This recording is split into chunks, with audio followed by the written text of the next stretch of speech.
This is Zenzi. Zenzi's back there. Hard to see. There she is. Hard for me to see because I'm looking one way and she's the other way. This is about hashtag Occupy 1440. How do we as a species become present at every moment of our life? Well, it starts with hope, obviously, that things can change.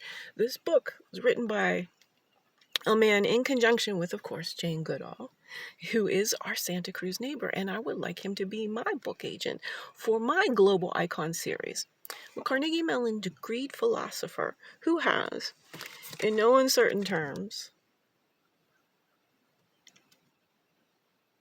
not just a new history of humanity, which was very needed. The Dawn of Everything is a very crucial book in understanding indigenous wisdom and understanding our ancestors and how we got here, so we can do some evolutionary logic plus love intertwine, which is my proprietary IP. Got a lot of that kind of stuff: life-centric thinking, quantum physiology. Add that right in. The philosophical hypothesis of bio-electromagnetism is Einstein caliber work on consciousness. It is informed most definitely, again, by things biologists, and Jane called herself a naturalist. She went and observed David Greybeard using tools, and I can demonstrate Zenzi showing advanced feats of consciousness as we reverse her traumatic brain injury.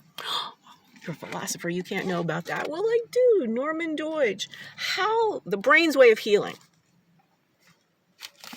Incredible. He's also written a book, How the Brain Heals, I'm sure. But the brain's way of healing is a chapter on TBIs, on Parkinson's, on all these kinds of things. It's very crucial to look at brain science, neuroscience, through the lens of we are electric. Now, the science is coming. Bioelectricity is a journal that's out there. We're going to get there. But there's a lot of history of what they call electroquackery. But that's because they didn't have a good philosopher on hand. You see, biochemistry, biomechanics, that's how we're all the same. Identifiably Homo sapiens. I'm going to get our second knowing back. The thing is that the bioelectricity, the biomagnetism, and consciousness, the missing 3/5 of human functioning, is what my philosophical hypothesis talks about through science and neuroscience and the study of other mammalian functioning, and through the whole new lens of how intelligent and wise our ancestors were. I had spent all their time doing what their boss told them. They spent all their time believing marketing manipulation. And they spent much more of their time moving their bodies. And body cognition is really the zone that I'm talking about. And I'm going to bring my work, once I get to stay alive, to 1440. In numerous ways, all kinds of income streams, all kinds of potentials. But the triangle is 1440 multiversity, where I can do my work, do some stand-up, start getting an audience, idea architects, where I could have a book so people can come and look at this in depth, do some speaking as well, and Netflix, or stand-up philosophy, and my bespoke brand of Socratic improv, which this is.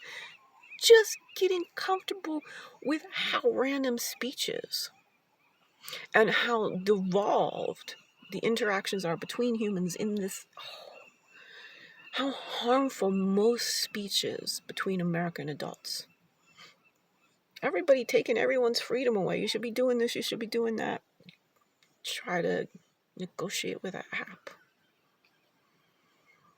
We got a lot of work to do, and life-centric thinking takes all this underneath the iceberg science, neuroscience, philosophical method stuff, and gives a set of heuristics for all 8 billion humans to make incremental changes, iterative changes every single day so that we fix this world and have an actual planet that our next ancestors can inhabit.